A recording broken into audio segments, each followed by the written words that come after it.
अस्सलाम वालेकुम स्टूडेंट्स, कैसे हैं आप सब। उम्मीद करता हूँ कि आप सब खैरियत से होंगे। अच्छा स्टूडेंट्स, अगर आप मेरे चैनल पे नए हैं तो चैनल को सब्सक्राइब कर दिएगा, और अगर वीडियो अच्छी लगे एंड तक देखें आप इसे, तो लाइक करना मत भूलिएगा।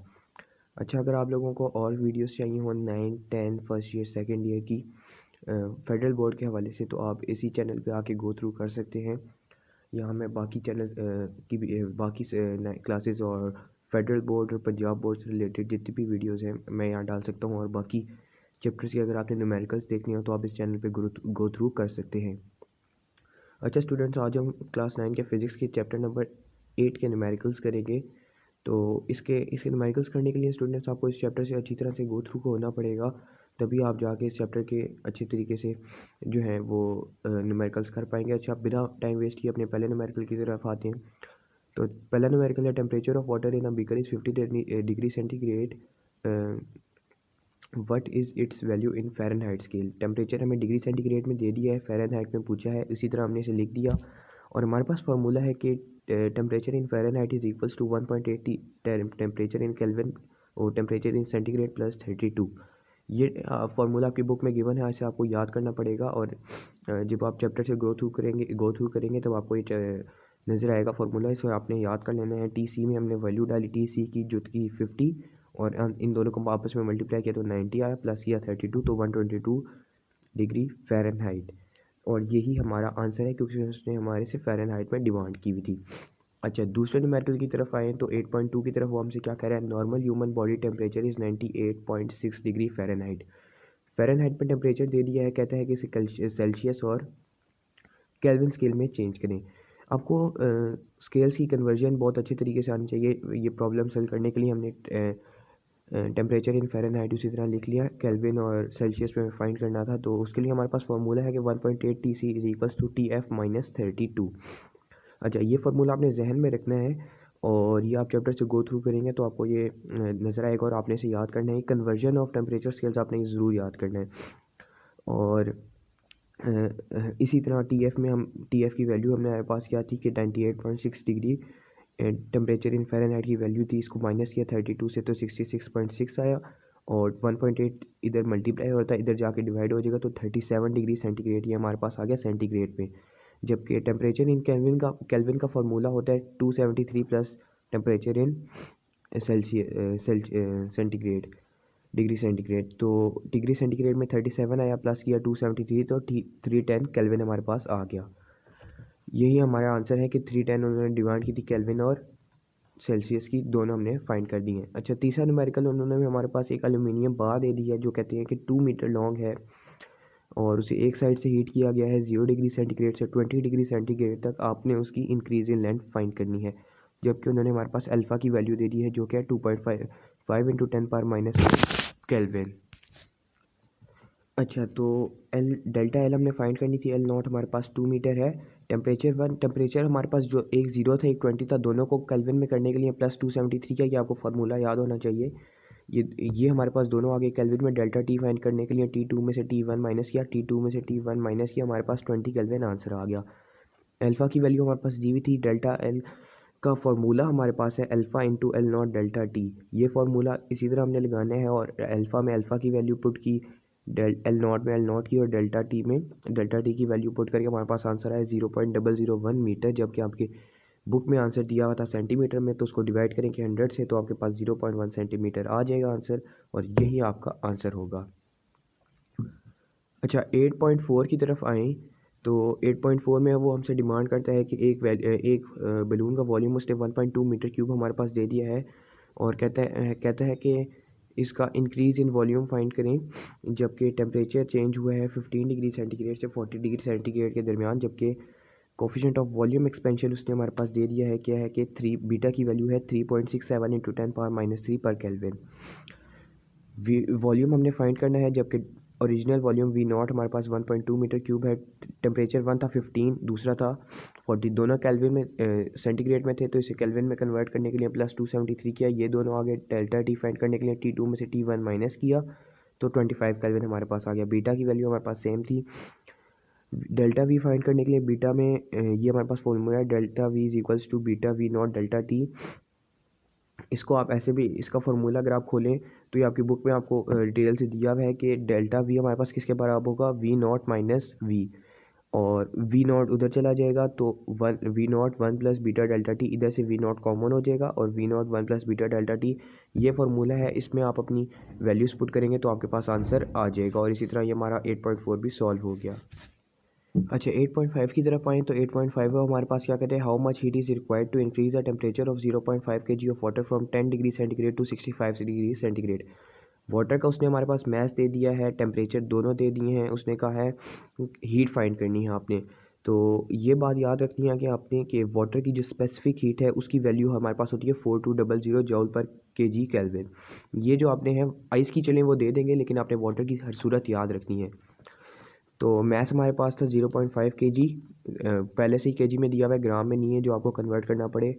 दोनों केल्विन में थे, कन्वर्ट किया, वो दोनों सेंटीग्रेड में थे, केल्विन में कन्वर्ट किया, +273 किया, और डेल्टा टी फाइंड करने के लिए T2 में से T1 माइनस करिए तो हमारे पास 55 केल्विन आया।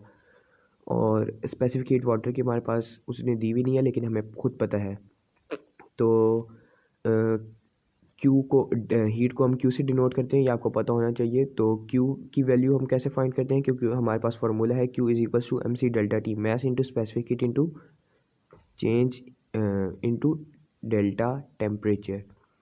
तो इसी फार्मूले में हमने वैल्यूज पुट की तो हमारे पास आंसर आ गया 111550 जूल, और यही हमारा आंसर होगा।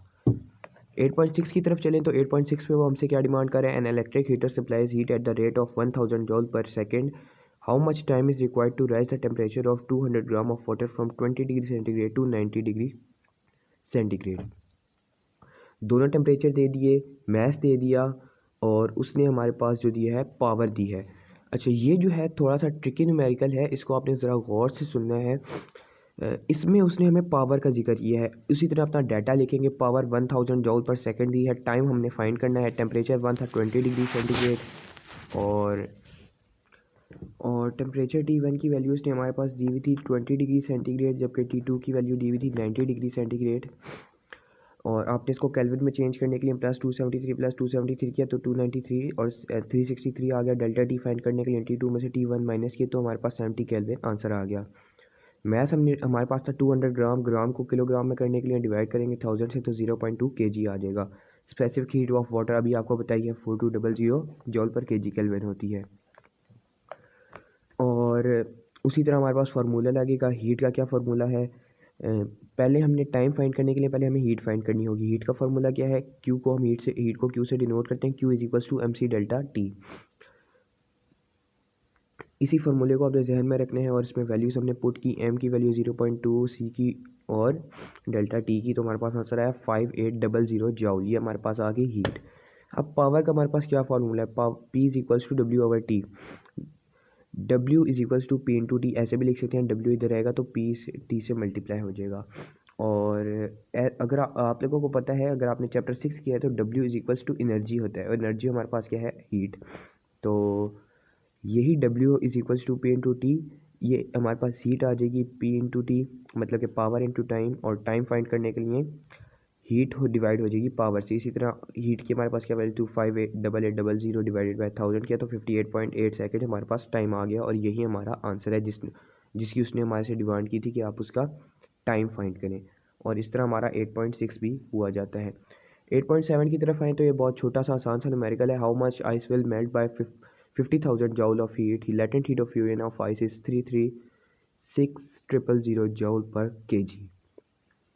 अच्छा हीट उसने हमारे पास दे दी 50,000 joule, latent heat of fusion हम आइस की हमारे पास है 336,000 जॉल पर केजी, और हीट उसने हमसे डिमांड की है कि आप उसका मैस फाइंड करें, मतलब कि कितनी आइस मेल्ट होगी, यानी कि आइस का मैस ही।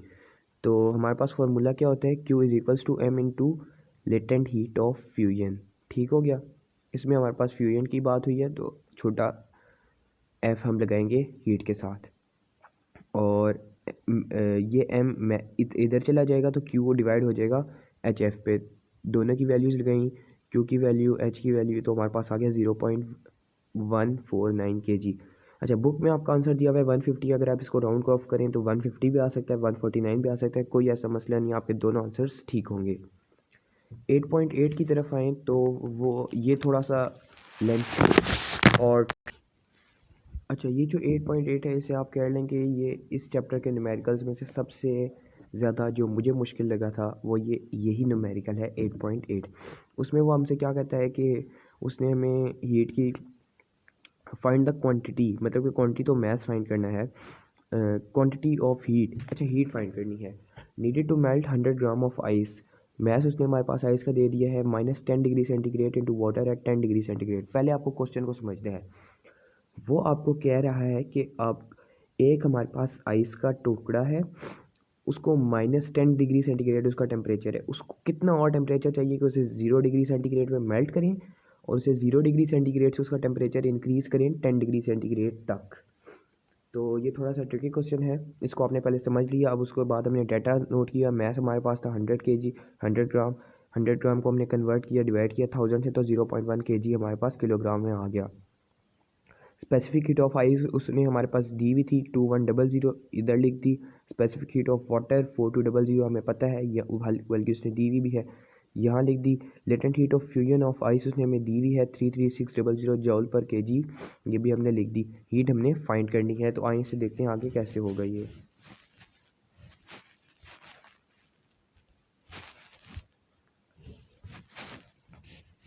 अच्छा, इसको सॉल्व करने के लिए हमारे पास 3 किस्म के केस आ जाते हैं। तो केस 1 में हमारे पास आता है heat gained by ice from -10 degree centigrade to 0 degree centigrade. अच्छा, ये इसमें हम बताएंगे कि -10 डिग्री सेंटीग्रेड से 0 डिग्री सेंटीग्रेड तक आइस को अपना टेम्परेचर इंक्रीज़ करने में कितनी हीट की ज़रूरत आई। तो उसके लिए हमारे पास फार्मूला है MC डेल्टा T, Q की वैल्यू, उसमें सारी वैल्यूज पुट करेंगे। मैथ हमारे पास 0.1, सी की वैल्यू ये मेरे से प्रिंट गलत हो गई थी तो मैंने इसे क्रॉस करके इधर 2100 लिख दी है, और 10 की वैल्यू वैसे ही। आंसर हमारे पास आ जाएगा 2100 जॉल। ये हमारे पास आ गई पहली हीट, ठीक हो गया। उसके बाद केस 2 में heat required for ice to melt the constant temperature into water. उसके बाद 0 डिग्री सेंटीग्रेड पे कॉन्स्टेंट टेम्परेचर पे कितनी हीट चाहिए होगी आइस को मेल्ट करने के लिए, वाटर में, आइस को वाटर में कन्वर्ट करने के लिए। तो उसके लिए हमारे पास फ्यूजन वाला हमारे पास फार्मूला लगता है Q = M/HF।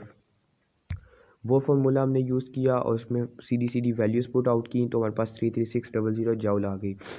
तीसरे केस में हमारे पास क्या है जी कि heat required rising the temperature of water from 0 degree centigrade to 10 degree centigrade, के आइस का टेम्परेचर इंक्रीज़ करना चाहते हैं हम 0 डिग्री सेंटीग्रेड से 10 डिग्री सेंटीग्रेड तक।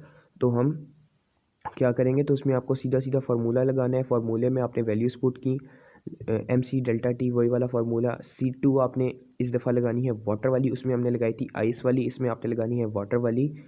स्पेसिफिक हीट 0.1, सारी वैल्यूज़ पुट की, आंसर हमारे पास आया 4200 जॉल। अब टोटल हीट कितनी चाहिए होगी, तीनों जो हमारे पास ये हीट ये हीट थी, इन सारों को ऐड कर लेंगे तो हमारे पास आ जाएगी टोटल हीट। इन सबको ऐड किया तो हमारे पास आ गया 3900 जॉल, यही आपका आंसर है। न्यूमेरिकल नंबर 8.9 बहुत आसान है, मैं चाहूँगा ये आप खुद करें। इसमें खाली फार्मूला लगता है M/HV वाला, और ये आपका न्यूमेरिकल आराम से सोचेगा सॉल्व, आपके पास सारा डाटा दिया हुआ है। 8.10 में थोड़ा सा ट्रिक है, वो मैं कहता है एक टेम्परेचर दिया हुआ है, मैथ्स भी दिया हुआ है, डिग्री सेंटीग्रेड में टेम्परेचर दोनों दिए हुए हैं और मैथ्स दिया हुआ है। तो हम उसको सब final temperature T3 T2 T1 T2 दिया हुआ है और T3 फाइंड करना है। तो उसे साफ हमें पता चला T1 ग्रेटर है T3 से और T3 ग्रेटर है T2 से, मतलब कि सबसे बड़ा है T1। मैस ऑफ स्टीम हमारे पास था ग्राम में, उसको हमने किलोग्राम में किया, जबकि टेम्परेचर 1 था 100 degree centigrade. Mass of cold water हमारे पास ग्राम में दिया हुआ था, हमने उसे किलोग्राम में कर लिया। टेम्परेचर हमने वैसे का वैसा लिख लिया, इसमें आपने सेंटीग्रेड में ही रहने देना है, केल्विन में नहीं करना। सबसे पहले केस में latent heat lost by the steam to convert it into hot water at constant temperature at 100 degree centigrade. उसके लिए हमारे पास सीधा फार्मूला लगेगा Q = M/H, heat of vaporisation. Maths हमारे पास ये था, हीट ऑफ वेपराइजेशन हमारे पास 10⁶ है, और इसका आंसर हमारे पास आ गया 11 × 300 जॉल। उसके बाद केस 2 हमारे पास ये था